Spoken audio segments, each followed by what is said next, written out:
Welcome to all of you. हम जो है लिंकेज की बात कर रहे थे पिछले वीडियो लेक्चर में। आज भी जो हम लिंकेज के बारे में जो है इसको कंटिन्यू करते हैं। इससे पहले के वीडियो लेक्चर में हमने जो है लिंकेज की definition, linked group, linked characters, chromosomal theory of linkage and coupling and repulsion hypothesis के बारे में पढ़ा। इसके अलावा जो हचिंसन ने जो है मेज़ में लिंकेज एक्सपेरिमेंट किया था कि उसमें जो पेरेंटल कॉम्बिनेशन जो है वो नई कॉम्बिनेशन की तुलना में काफ़ी ज़्यादा होते हैं, उन सब के बारे में पढ़ा था। तो आज हम इसी लिंकेज को जो है कंटिन्यू करते हुए आगे हम जो है arrangement of linked gene, types of linkage, measurement of linkage and factors affecting linkage, इन सब के बारे में जो है चर्चा करेंगे। सबसे पहले बात करते हैं अरेंजमेंट ऑफ लिंक्ड जीन कि जो संलग्न जीन है उनका अरेंजमेंट या उनका विन्यास जो है किस तरह से होता है। अगर हम हेटेरोजाइगस की बात करें तो उसके अंदर जो दो जोड़ी जो लिंक्ड जीन जो है, संलग्न जीन है, उनके बीच की जो लिंकेज होती है वो दो तरह की होती है। इन टू पेयर्ड लिंक्ड जीन की लिंकेज जो है वो दो तरह की होती है। और वो कौन कौन सी है? Cis arrangement and trans arrangement, समपक्ष विन्यास और विपक्ष विन्यास। क्या होता है cis arrangement? Dominant genes of both pairs are located on one chromosome of the double chromosome and the recessive genes are located on other chromosome. क्या कह रहे हैं कि इसके अंदर जो है दोनों ही पेयर के डोमिनेंट जीन जो है, दोनों ही युग्म के जो प्रभावी जीन होते हैं वो डबल क्रोमोसोम में से किसी एक क्रोमोसोम पर रहते हैं, और जो रिसेसिव जीन होता है, जो अप्रभावी जीन होता है, वो किसी दूसरे क्रोमोसोम पर रहता है। अब देखिए इस डायग्राम में, देखिए आप, ये हमारे सामने जो है डायग्राम है।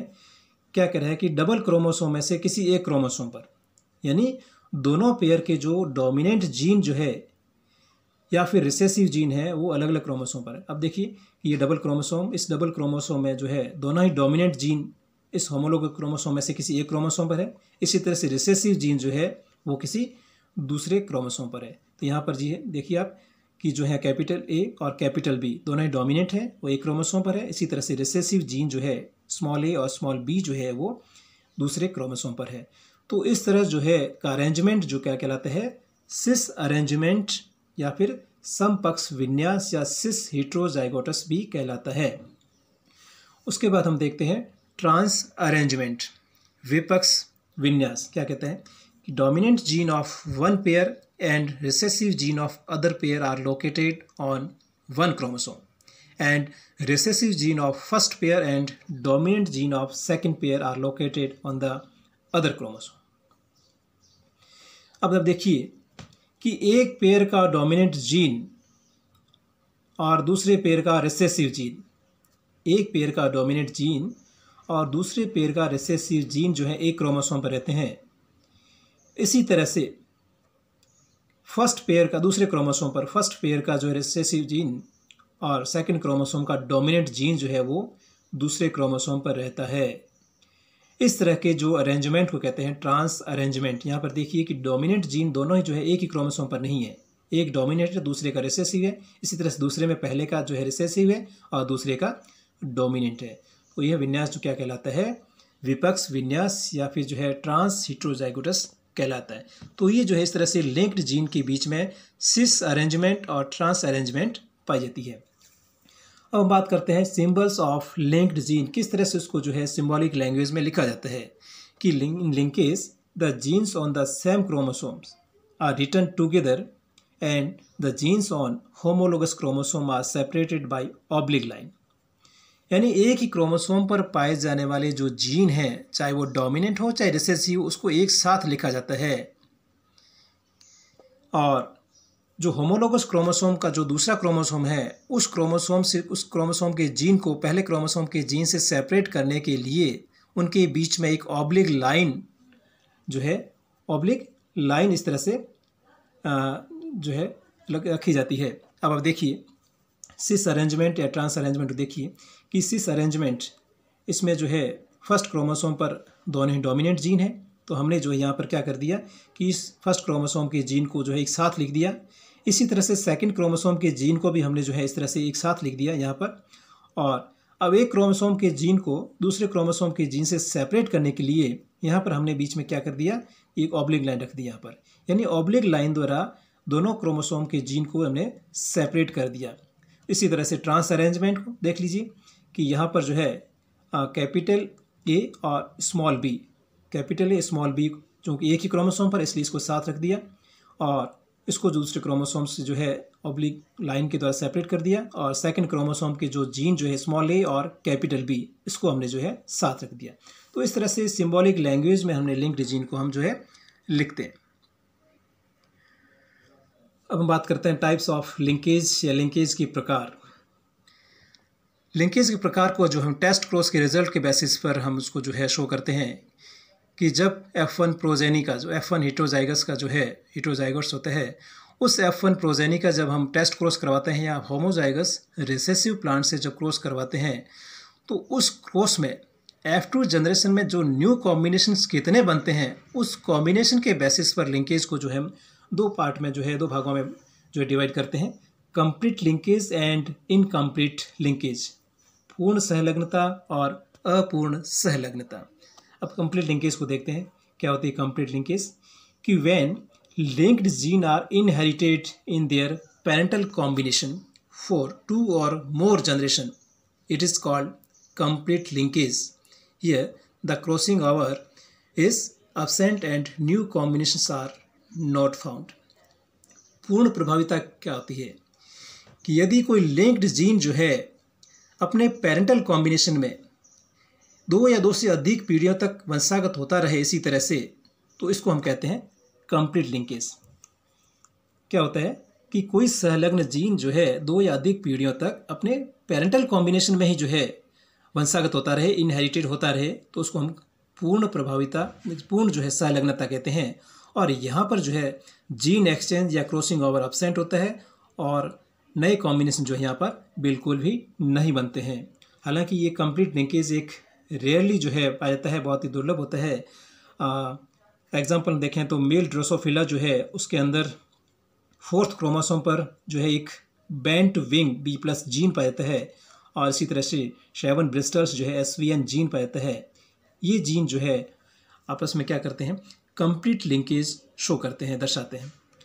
अब हम बात करते हैं इनकम्प्लीट लिंकेज या अपूर्ण सहलग्नता क्या होती है, कि when linked gene are not inherited in the parental combination for many generations and produced new combinations, it is called incomplete linkage।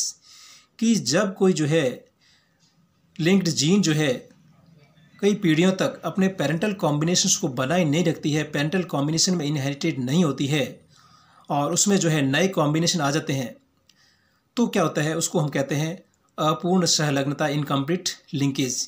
तो यहाँ पर जो है जीन एक्सचेंज होता है, क्रॉसिंग ओवर होता है, यानी क्रॉसिंग ओवर जो है इनकम्प्लीट लिंकेज की जो है इसका एक इम्पॉर्टेंट फीचर है। और यहाँ पर जो है ये जो है इनकम्प्लीट लिंकेज समस्त जो है सजीवों में, लिविंग बींग्स में जो है इस तरह की लिंकेज पाई जाती है।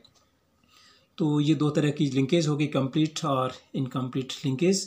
उसके बाद हम देखते हैं मेजरमेंट ऑफ लिंकेज स्ट्रेंथ, की जो संलग्न सामर्थ्य जो है, संलग्नता सामर्थ्य, उसका मेजरमेंट, उसका मापन जो है किस तरह से कर सकते हैं। तो सबसे पहले देखते हैं, first of all heterozygous are produced by hybridizations on in an organism with desirable characters.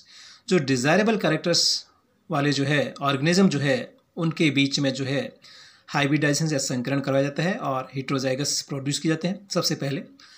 उसके बाद इस heterozygous का जो है जो F1 heterozygous होगा, उस heterozygous का हम क्या करेंगे, टेस्ट क्रॉस करेंगे, टेस्ट क्रॉस प्रोजेनी प्राप्त करेंगे, यानी heterozygous हाइब्रिड का होमोजाइगस रिसेसिव पेरेंट से क्रॉस करवाया जाएगा।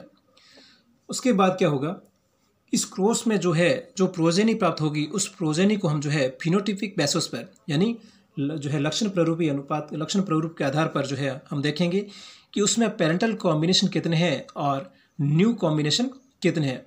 तो यानी F2 जनरेशन में पेरेंटल कॉम्बिनेशन और न्यू कॉम्बिनेशन के आधार पर हम फिनोटाइप को जो है ज्ञात करेंगे। और उसके बाद हम देखेंगे कि उस प्रोजेनी में, F2 प्रोजेनी में जो है पेरेंटल कॉम्बिनेशन ज़्यादा है या फिर नए कॉम्बिनेशन ज़्यादा है। तो हम देखते हैं कि अगर पेरेंटल कॉम्बिनेशन बहुत ही ज़्यादा है तो इसका मतलब वो जो है लिंकेज स्ट्रेंथ काफ़ी ज़्यादा है। अगर वहाँ पर न्यू कॉम्बिनेशन ज़्यादा है तो वहाँ पर लिंकेज स्ट्रेंथ काफ़ी कम है। तो इस तरह से हम जो लिंकेज स्ट्रेंथ को जो है टेस्ट क्रॉस द्वारा प्राप्त जो प्रोजेनी होती है, F2 प्रोजेनी होती है, उसको जो है उसमें उसको फिनोटाइपिक बेसिस पर काउंट करके उसके कैरेक्टर्स को हम जो है उसकी लिंकेज स्ट्रेंथ का मेजरमेंट कर सकते हैं। उसके बाद हम देखते हैं कि लिंकेज स्ट्रेंथ को जो फैक्टेट करने वाले, प्रभावित करने वाले कारक या फैक्टर्स कौन कौन से हैं। सबसे पहले हम डिस्टेंस देखते हैं। हम जानते हैं कि डिस्टेंस जो है और लिंकेज स्ट्रेंथ जो है एक दूसरे की इन्वर्सली प्रोपोर्शनल होती है, कि जो है डिस्टेंस बढ़ेगी लिंक्ड जीन के बीच में तो स्ट्रेंथ कम होगी, और अगर डिस्टेंस कम होगी तो स्ट्रेंथ जो है बढ़ेगा। उसके बाद एज या आयु जो है वो क्या करती है कि लिंकेज स्ट्रेंथ को जो इंक्रीज़ करती है, क्योंकि एज बढ़ने के साथ साथ जो है जीन एक्सचेंज की प्रोबेबिलिटी बढ़ती है, और जीन एक्सचेंज की प्रोबेबिलिटी बढ़ेगी और क्रॉसिंग ओवर होगा तो क्या होगा कि लिंकेज जो है चूँकि हालांकि लिंकेज स्ट्रेंथ जो है वो क्या होती है, इंक्रीज़ होती है एज बढ़ने के साथ साथ में, क्योंकि एज बढ़ने के साथ साथ में जो है जीन एक्सचेंज की प्रोबेबिलिटी कम होती है, डिक्रीज़ होती है, और जीन एक्सचेंज जो है कि अगर प्रोबेबिलिटी डिक्रीज़ होगी तो लिंकेज स्ट्रेंथ की जो है प्रोबेबिलिटी बढ़ जाएगी। उसके बाद हम देखते हैं टेम्परेचर कि जो है तापमान जो है इसको लिंकेज स्ट्रेंथ को किस तरह से प्रभावित करता है, कि टेम्परेचर बढ़ने से जो है क्रोमोसोम जो है काइज़मेटा इंक्रीज़ होंगे, और काइज़मेटा इंक्रीज़ होने से जो है क्रॉसिंग ओवर के चांस बढ़ जाएंगे, और क्रॉसिंग ओवर के चांस बढ़ने से जो है लिंकेज स्ट्रेंथ जो है घट जाएगी, डिक्रीज़ हो जाएगी। इसी तरह से एक्सरे या रेडिएशंस की बात करें तो रेडिएशन से जो है लिंकेज स्ट्रेंथ जो है क्या हो जाती है, डिक्रीज हो जाती है।